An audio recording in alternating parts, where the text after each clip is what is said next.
Hello and welcome to the Green 19 podcast. I'm Dominique Yates. Joining me are my colleagues Ryan Wood and Tom Silverstein. It's on a Sunday after the Packers win over the Jacksonville Jaguars. Am I saying that right, by the way? Jaguars? Jaguars. Jaguars? No. Wires? No. Okay. I say Jaguars. I'm also from Indiana, so I say very few things correctly. That's what I'm saying. I'm the hillbilly from Kentucky, so I'm with you. I've been for 30 plus years. Some people do say like Jaguars or something like that. I think it's. I don't like that. So I'm just going to say Jags the rest of this podcast. Yeah, that's what I do too. Yep. Let's do it. So Sunday, we just left from whatever Bank Stadium where the Packers win 30-27 over the Jags. Brandon McManus delivers again.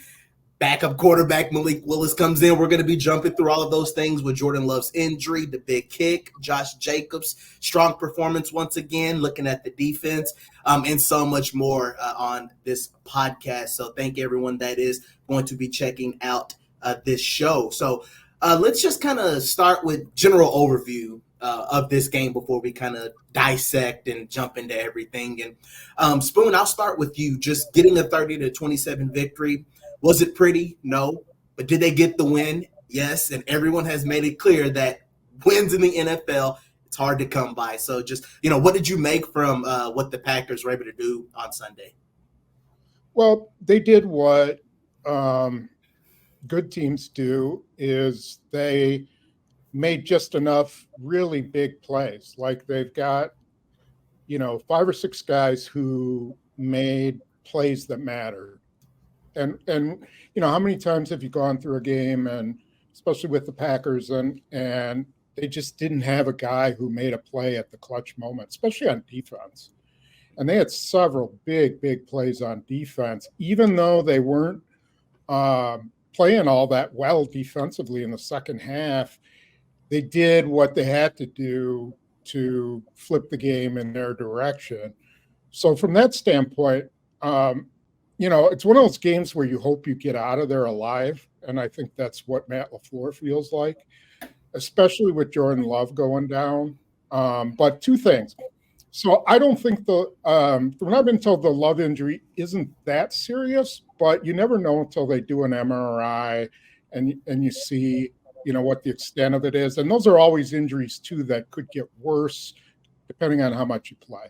The other thing, is that the offense wasn't very good even when he was in there. They're really having a lot of trouble scoring early on in games, and it was true against Houston as well. And so, they got some things they got to work through offensively, and whether it's with Love, I think chances are it is against Detroit, but we'll see. You never know. It could be Willis. Yeah, Ryan, I think you made the comment in the Uber, right, heading to the hotel. I think at this time last year, the Packers were 3-5. Mm-hmm. They flipped that. They're 6-2, won 4 in a row. Like you said, sometimes you just got to find a way to win. Just, what were your impressions? I think it's telling about the depth of this roster when, as Spoon says, a lot of times they don't have a guy. A lot of teams don't have the guy that make the play when it matters. Today, that guy was a backup quarterback. He cans a play that's supposed to be a run at the line of scrimmage inside the 2 minutes to a deep shot to Jaden Reed, who's wide open, and then he makes the throw, which is no small thing too, because sometimes he's wide open, but sometimes those are the toughest throws to make. I mean, you see those throws get airmailed, you see a disconnect, puts it on stride, and then the game's essentially over at that point. The backup quarterback went out and won it today. Josh Jacobs went out and won it today. Xavier McKinney, Edgerrin Cooper. There were a lot of big plays. There are a lot of mistakes, too. It says something that this team can be 6-2, and they haven't played all that well by how I expect them to play. I think how they expect them to play, too. I mean, I'm talking to Josh Jacobs at his locker after the game, and he's just going through his mind all the missed plays, right? He just had his longest run of the season, a 38-yard touchdown. They were down 17-13 at the time, gives them a 20-17 lead. He kind of seizes back control of the game. Huge play. We'll get back to that later. But he's thinking about all the little runs that could have been bigger. Like, they're leaving a lot out there, and yet they still scored 30, and they're still 6-2. They're a lot better than what they were last year. And I think maybe it's recency bias, but if you remember how it went last year, their trajectory, they got a lot better the second half of the season. because they were a young team with a lot of potential. This is also a young team with a lot of potential, very similar to last year. The difference, and it's a huge difference, is the record. And so when the record is what Bill Parcells say, you are what your record says you are, they're a 6-2 football team. They're playing the Detroit Lions next week at Lambeau Field at home for bragging rights to be at the midway point of the season, the top of the NFC North, a very good division. They're winning games. You can't take that away from them. Ryan, I think, was it you that tweeted, you said Malik Willis, you think he's the best backup quarterback in the NFL?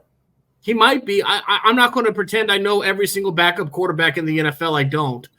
But it's a low bar because there's just not a lot of starting quarterbacks in the league. There's not enough starting quarterbacks in the league that you go win games with. He's a backup quarterback that you can go win games with. And I talked with Josh Myers in his locker today, said, was it different today compared to early in the season when he comes in? He just got here. He's brand spanking new. You didn't know this guy. He comes in, he's making these starts. It was a different seeing that, he's won 2 games already. And he's like, yeah, it was a big difference because there's a confidence in him when he comes in. And I think that he gave this offense the juice that it needed. You look at Josh Jacobs' splits with Jordan Love and Malik Willis behind center.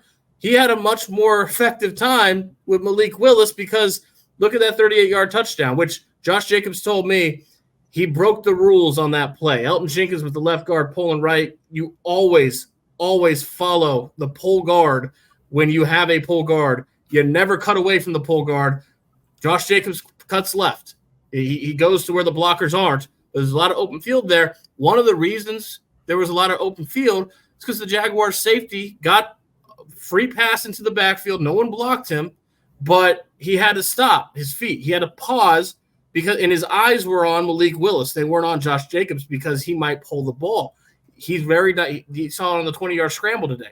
He's very dynamic with the football in his hands. He boosted the run game, and he boosted that 38-yard touchdown. There's just not a lot of backup quarterbacks in the league that can do that. And so he was a big part of this game today.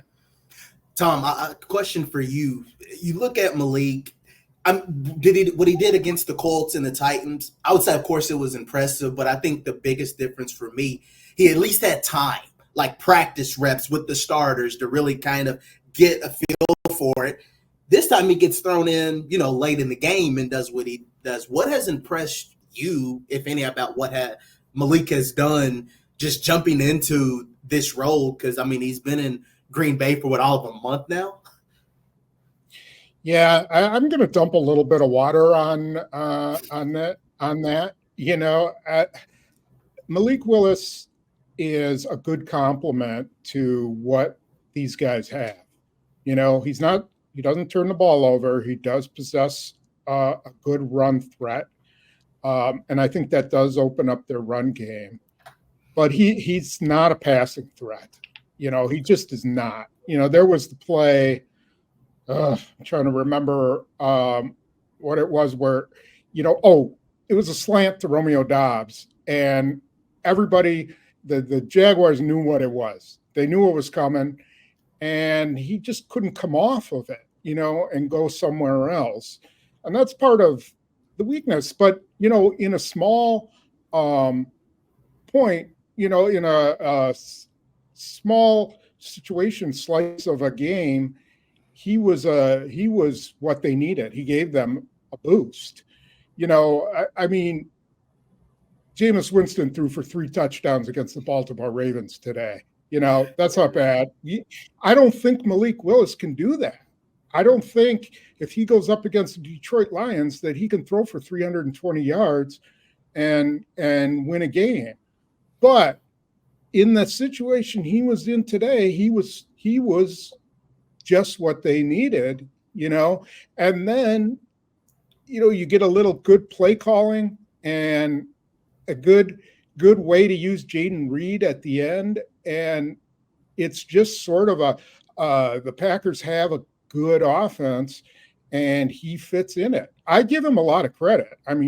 Really, he's come in, he doesn't get any snaps during the week, and he runs this read option beautifully. But I just don't think it's sustainable. I think it's did what it needed to do today. That's a fair point. But for you, Ryan, to kind of go back and talk a little bit more about with Jordan Love, I mean, even before the injury, he struggled a little bit, through interceptions, a couple interesting balls. Do you feel like his injury bothered him some, or was it just – but also, I mean, you've kind of seen this, throughout the year. I don't think the injury bothered the interception. He was in the pocket. He threw a ball that he should never have thrown to Romeo Doubs on the out route. It was completely covered by Jerry Jones, and it was a read. We've seen this a couple times now, right? It's been a continuous thing. I asked Jordan Love in his locker during the week when he made it the interceptions. The first thing he said was the read, and it was another read play. The ball should have never gone there. There was no throwing window. He threw it anyway. Outside of that, you look at Jordan Love today, no touchdown passes, so that's going to negatively affect his passer rating. But he was 14 of 22 for 196 yards, and he was banged up. I mean, he had a pretty good day outside that one throw. The problem is that you got to stop having that one throw.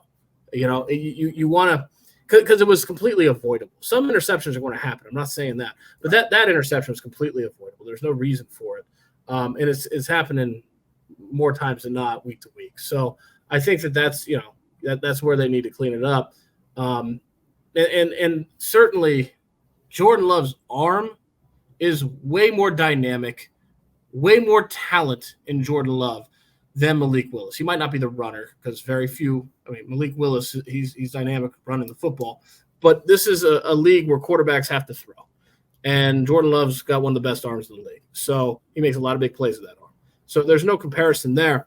But I will say, and I tweeted this at the time, when it's a minute 48 left and the Packers offense is taking the field in a tied game needing a field goal, and Malik Willis is 3 for 4 at that point, and his only incompletion was a perfectly thrown ball to Romeo Doubs on an inbreaker that Doubs just simply dropped.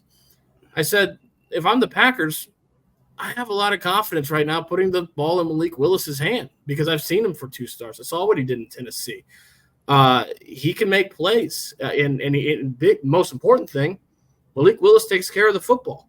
He still hasn't had a turnover in 2.5 games this season. That's a big deal. And lo and behold, he makes the can. He sees the coverage. He knows that it's open, and he delivers wide open. But he delivers to Jaden Reed with the game on the line.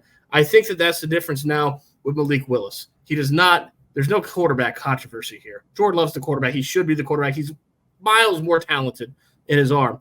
But there's a confidence now when the backup quarterback comes on the field that good things are going to happen. And there's not a lot of teams in the league that can rightly have that kind of confidence in their backup quarterback. That's a rare thing. Yeah.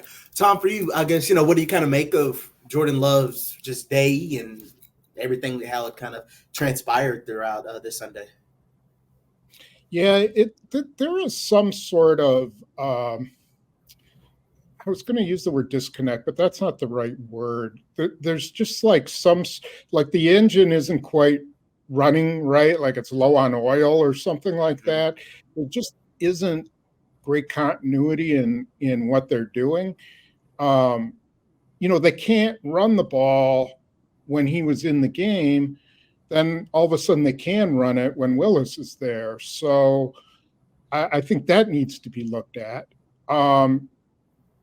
I still think I thought he took some higher percentage throws in the early going, but I think as the game goes on, he continues to take a lot of shots. And then a lot of times I'm looking at it and I get the feeling that, and I want to go back and look at the game again, but I feel like there are a lot of plays. That's all there is. LaFleur is calling a lot of, down the field action. And, how much of that is on him, on what he's calling? There's just not the continuity that you were seeing before, and there's no reason there shouldn't be. Doubs is playing pretty well now. Kraft is a huge target. Jacobs is running the ball, as well as you could possibly want it. I think they got Watson involved finally a little bit today. Reed is always available. So I don't know what's wrong with them. It's just not quite hitting on all cylinders. Yeah, Ryan, I want to kind of bounce off that too, because it was interesting. You saw like Dobbs, he opened up well, and even that one throw that Love hit him just like right on the outside, like it was a great ball. Tucker Kraft looked really good. They were getting Christian Watson involved. Like all of these guys were doing some good things, but like you said, they couldn't sustain it. I guess, I don't know. It's hard. I know it's a tough question, but kind of like what Tom said, what do you make of the inconsistency just with this offense? I think they're just off. I think it's a continuation. In week 8, you have to call it a trend. It's a theme of this offense for the first half of the season. An ill-timed penalty here, a drop there, a bad read there. It's never the same thing, but it's always kind of one of those things, right? At the wrong time. And those are called drive killers. They will kill drives. They are killing drives. It's not a talent deficiency. It's not a lack of playmakers. They have all that they want on an offense. They have to play clean, and they haven't been playing clean. Once they start playing, and the amazing thing, they didn't play clean today. They scored 30 points on the road. Still pretty good. Yeah. It's not like last October, where they go 5 straight weeks, 5 straight games without a first half touchdown. This is leap years ahead of, or light years, leap years. That's February 29th. Light years ahead of where they were a year ago. I don't know. It's like Groundhog Day. I don't know. No, it's a big difference. But you got to wonder, once they play clean, once they play to their potential, which they really haven't done yet, maybe it's next. It needs to be this week and this upcoming week against the Lions. But once they do that, what are they capable of? Because it's pretty good, and they're not playing all that well. Yeah. I guess to kind of wrap things up, with the offense. Tom, did you have a point? Anything you were? Yeah. Can I just say? Please do. Defer on the coin toss. Stop taking the ball. I mean, it's starting to be a bad decision because Jacksonville, you don't score, and then Jacksonville gets the ball to start the second half, and they could have doubled up. So stop doing that. I'm not sure what I know he wants to establish his offense, but I don't think it's a good idea. I think their defense is playing better than their offense right now. Here's what I wondered today, and this isn't just happened today, so I don't know about the other games, but what I wonder today is I wonder if it's yes, he wants to kickstart the offense for sure, but also a confidence in the defense. Like if you go down, get a touchdown here, the defense is playing so well, you can just stranglehold this game from the onset against a bad team, a struggling team coming off 2 weeks in London, maybe in the heat, maybe doesn't want to really be here, take their will early. That's what I kind of read from it. Spoon, I had this thought during the game.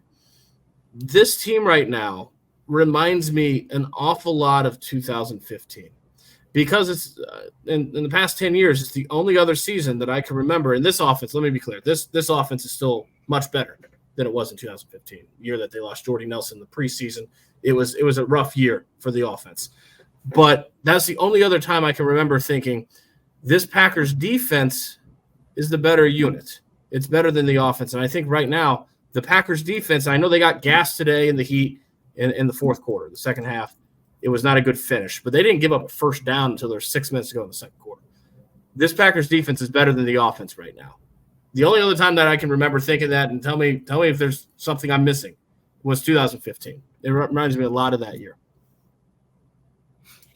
Yeah, I'm terrible at remembering what year was what, but the year they lost to Seattle, they're at Seattle in the championship game, that defense was pretty good. It was good. But you're making the point that Defer, your defense is playing so well. I agree. Give your offense a break, and go ahead and put your defense on the field. I'm not sure. I'm curious to ask him about that. No, I think 90% of the time I defer anyway, just because I want to double up the end of the first half, beginning of the second. If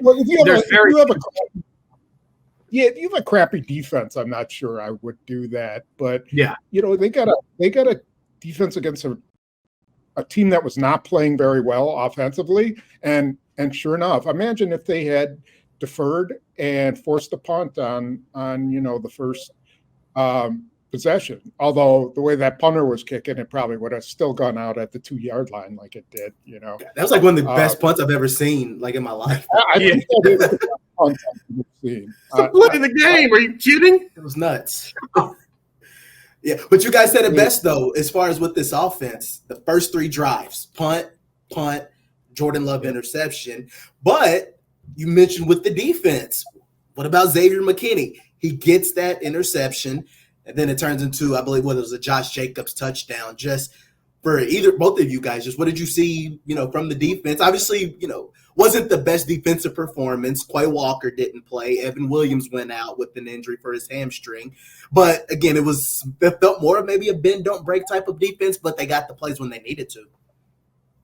That's what I was going to say. I didn't know. I didn't know Evan Williams was that darn essential to the defense yet, because he goes out and maybe Javon Bullard's playing a lot in the slot lately, so maybe it was hard for him to transition back to safety. I don't know. I'm trying to provide an out here, but he struggled, and I don't think he's a bad player, but he struggled. It was glaring that they missed Evan Williams. So I don't know what you saw, Spoon, but I didn't realize he was that important already.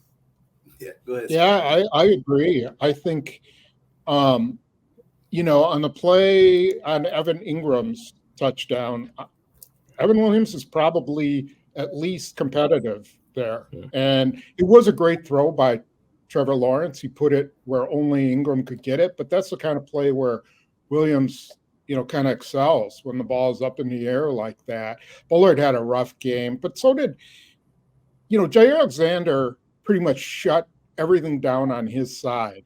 But on the other side, they kept having these mistakes in zone, where the corner was playing the flat when someone else had the flat. And that was a problem. And so they got to figure that out. But again, they were saved.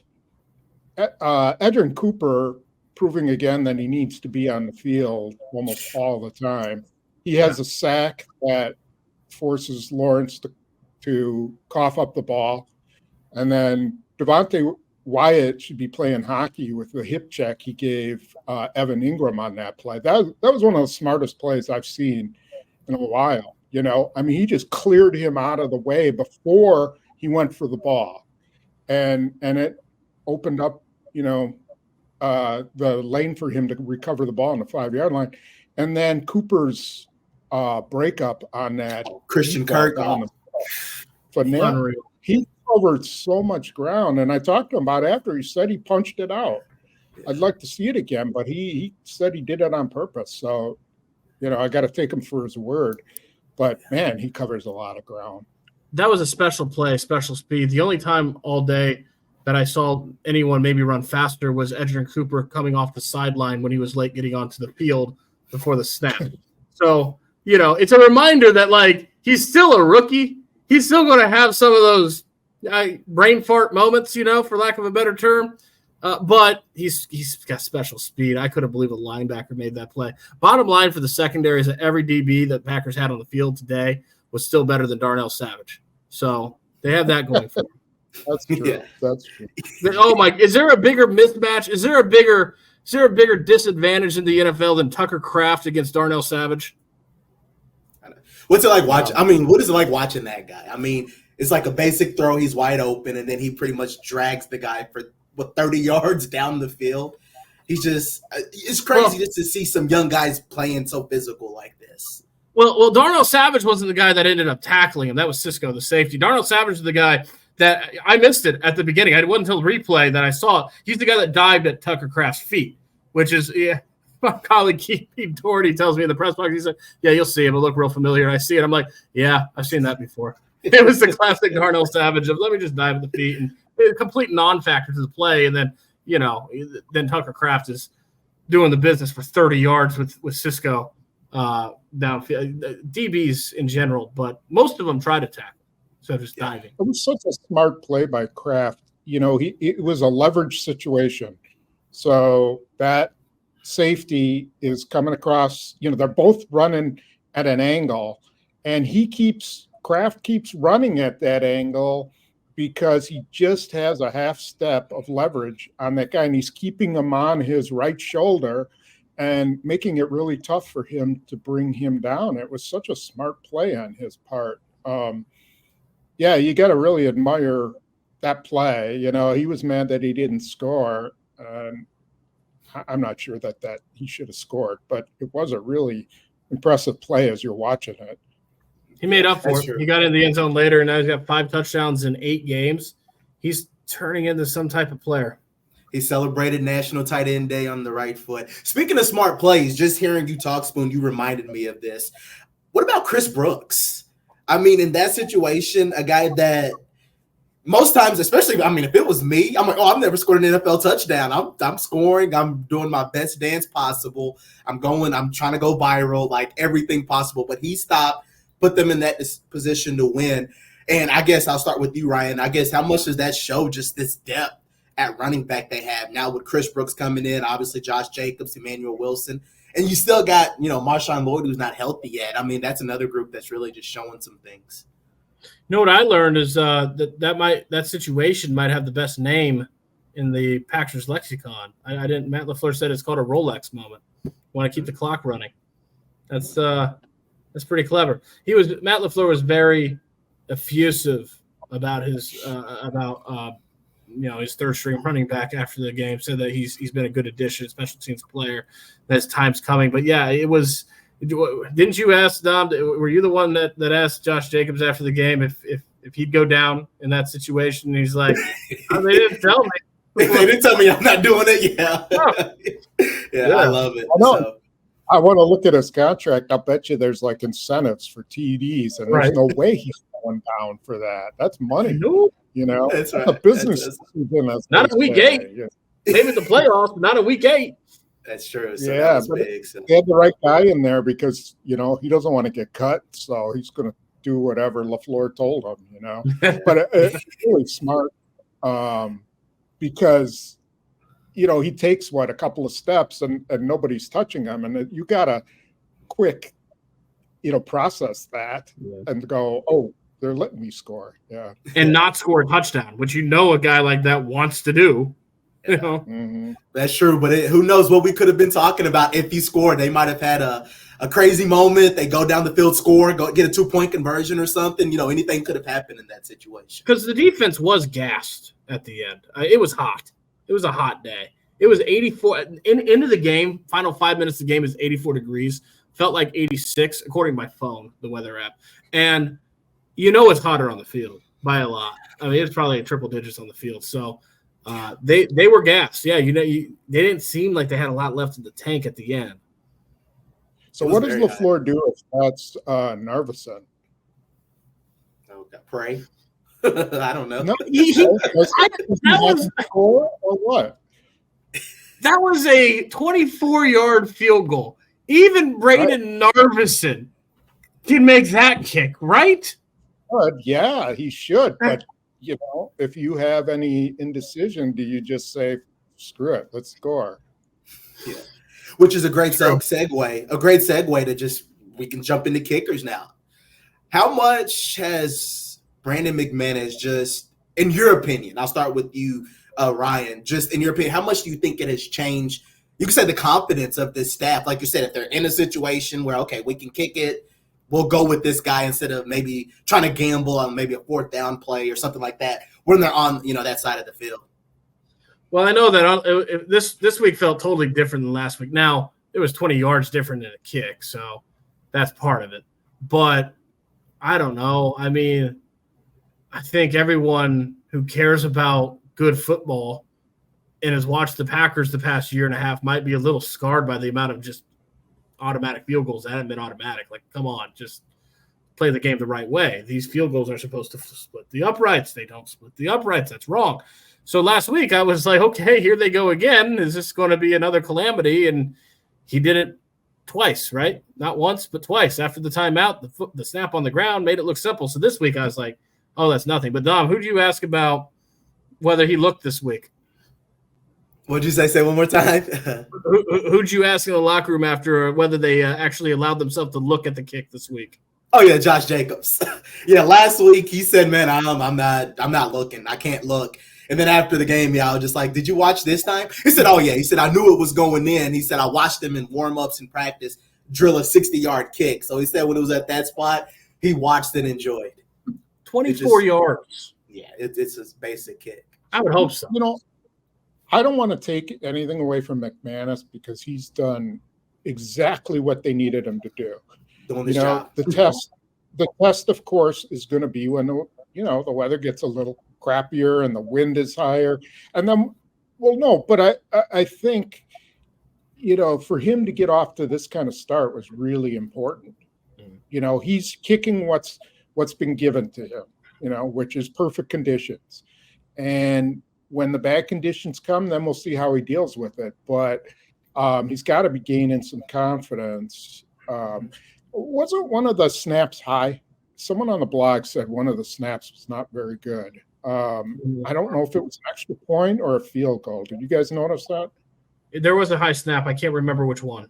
Yeah, I can't either. Yeah, it might have been that first field goal he made, possibly. So you'll have to go back and check the tape. You didn't see it, That's right. I know, but down. I know it. There were a couple moments even then with the special teams guy. With Rasheed Walker, he didn't get out there in time. They only had 10 men on the field. I think they had to burn a timeout in that situation. So I guess that whole first half was just such a what in the world's going on at times. There were a lot of moments in that first half. Rich Bisaccia said last week, why is he confident in Matt Orzech? And the reason is because he sees it every day. He sees 70 snaps every day. And sure, that matters. There's a reason they practice, but it's really only the snaps that count. And if you got a guy who's consistently struggling with in-game snaps, which to be very clear are not the same as practice snaps. They're not in the same universe. The pressure is much different. It's a different beast. And he's consistently struggling, and he's still on the roster. The only reason is because there's not a better option on the market. The end. I get you're putting confidence. They don't believe. Let me give attribution, Spoon. They don't believe there's a better option on the market. That's the only reason.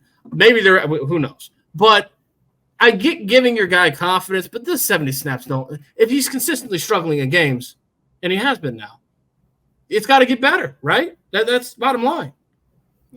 Well, they made the point. They saw Braden Arison in practice. Hit all kinds of kicks. Got into the game. Yeah. He struggled. So, that's the name of the game. Like I said, game reps and practice reps are different. So, I guess that's really what, at the end of the day, what it boils down to. As we near toward just the end of the pod, I guess what are some other things that you're looking for? And I'll start with you, Tom, that you're looking for from this group before that showdown with Detroit? Because, these are two of the best teams in this division, this juggernaut of a division. Both teams have played well. Obviously, the Lions already, you say, one up the Packers for a divisional win. What are, kind of your observations just heading into it? I think their offensive line is going to have to pass block better. I think, Zach Tom's on kind of a, it's not a slump, but he's given up more than he had in the past. He's pretty reliable. He had a holding penalty, I believe, today. I think that was his first penalty. Yeah. Sacks. Yeah, last week he was not very good against Houston. They got to be pretty flawless, even with Aiden Hutchinson not playing. Detroit can just get all after you. And so their offensive line, they got to win with their offensive line. It's kind of how they won up in Detroit. They really held them off, and then they got after Jared Goff. Detroit is really, really just solid up and down that roster. I don't know how they win this game. Especially if Jordan Love either doesn't play or isn't quite himself, they got to come up with some kind of game plan to get him really hot. They got to get him playing like he did at the end of last year. So I don't know. What about for you, Ryan? I think Aiden Hutchinson not playing is going to be awfully helpful to that Packers pass pro for one. Different game if he's available, obviously. I think in the big picture, and this can be this week, but it's beyond this week too. I think in the big picture, the Packers offense still needs to come to terms with what their identity is, because the reality is that coming into this game today, they were the NFL's number 4 rushing offense, number 9 passing offense, and they did not go down in rushing offense today. They had 160 rushing yards again. They can get 150 rushing yards any week they want because they have a true bell cow running back, which a lot of the league doesn't. A lot of the league, it's a rotation. It's almost like using a bullpen, right? You got to hope that both guys are on. And usually when there's a bullpen, it's because they don't have they don't have a Josh Jacobs. They don't have a Saquon Barkley. They don't have a Derrick Henry. They don't have a guy that you can ride every single week. For the second time this week, or this season, Josh Jacobs had 25 carries. They've won both games. Both times he had over 125 rushing yards. That's what he can give you. And that's not a fluke. He can give you that most weeks. It's what he's done his entire career. He is a big guy. He's a physical runner. This is what he does. Whoever the quarterback is this week, run the ball. At halftime, Sean Ryan told me that Matt LaFleur came into halftime, and he does this every week at halftime. He goes to the position groups. He asks, he gets player input, player feedback. What do you think's working well? What do you like about the first half? What's when he goes to the offensive line, in unison, they all say, "Run the bleeping ball." Like that's what they all said. They didn't know that Jordan Love wasn't finishing the game at that point. That was the message, because they and at that time, Josh Jacobs had 11 carries for 36 yards. It's not like he blew up the Jaguars defense in the first half. But they knew the more you give this guy the ball, the more they could sense the defense starting to go backwards. They could sense them getting gassed. It was leaning on them, topple them over. Whoever the quarterback is, make it easier for your quarterback. Run the bleeping ball. That's what this offensive identity needs to be. It needs to start with the run game. It did today, but it needs to be a weekly thing. Yeah. Well, I guess the week. Maybe this is the week they have an excuse to actually bring Malik Willis in for a series or two, to get the run game going. Because the run game does get going when he's there, because the defense has to account for him. You can't let him just, keep the ball and go. And, maybe that's what it's taken, because it seems like every time he comes in, their run game just goes nuts for a while. I was asked on Twitter after the game if there's a reason why Malik Willis isn't just the starter, and I was like, only because Jordan Love has one of the best arms in the NFL and he's on the roster. Other than that, no reason. But just because he is doesn't mean you can't be creative. It was Pete Doherty a few weeks ago that asked Jordan Love, what did you think if Malik Willis had a small package for himself? And he said, kind of smiled, shook it off, and said, I think I do everything he can. No, he can't. He's not as fast as Malik Willis. That's the one thing, and he's much more talented, okay? There's no quarterback controversy here. That's ridiculous. He's much more talented than Malik Willis, and this is a passing league. It comes down to the arm. They're not close. But having it's like throwing a changeup, right? You got this fastball. You got fastball. You throw enough fastballs, you get the timing down as a hitter. Sometimes you got to throw a changeup. Malik Willis is a pretty good changeup. Yeah, there's a lot of times when I've watched him play, I thought about it today. I'm like, I know Jordan Love is your guy, but I'm like, somehow, some way, just a couple snaps here and there with this guy could just, like you said, he just brings that energy. You saw it when he came in that drive he had with that 20-yard scramble for a first down, a nice play. Just the mojo started going with this offense. So I don't know. I mean, that's why I don't get paid the big bucks to coach in the NFL. But I would like to see something with Malik in some form or capacity. But at the end of the day, the Packers found a way to get a win in spite of all of that, which is kind of fascinating. When just looking at the scores today, you see the Ravens losing to the Browns with Jameis Winston as the quarterback, the Jets losing again. I mean, there's a lot of teams that would love to be in the Packers situation and shoes right now. So hey, the 49ers lost to the Cardinals a week before the Packers beat the Cardinals, right? Yeah. Even the good Vikings, teams the Vikings lose. lost to the Rams. Yeah. Good teams lose to bad teams in this league. So the Packers do deserve their credit, despite the last 40 minutes, that they beat a bad team on the road today. That's not easy to do. I think the reality is when you think about how much there is still out there, if they can get to that, that's the question, right? If they can just get to that, because that's when they're cooking with gas. That's true. The one thing that separates the Packers from all those teams you mentioned is that they've been healthy. Other than Love for 2 games, they have not lost a piece, a major piece of their team. And that's how you win Super Bowls, is you got to stay healthy. The teams that stay the healthiest usually are there. If it continues, then they're in good shape. But that has been a big advantage for them. Part of the reason why they're 6-2 with even Love missing 2 games.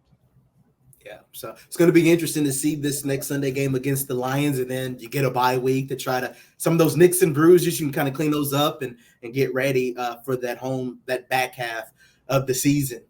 Guys, anything else you want to add? By the way, I'll make a note. The Stevie Wonder concert was awesome, and Spoon is a great singer. Oh man, I miss Spoon singing. Oh no, so good. I was loving every bit of it. I was singing. There was. Nobody taking video of that thing. Or was it? Spoon, could you give the people a sampling? I think the people need a sampling of the singing, Spoon. Sorry, I'm going to have to give a pass on that one. But I know they might kick off the podcast for copyright infringement, so I don't know if he could sing on the show. That's it. Yep, I don't want to get in trouble for that. So. Don't give him the out, Dominique. Come on.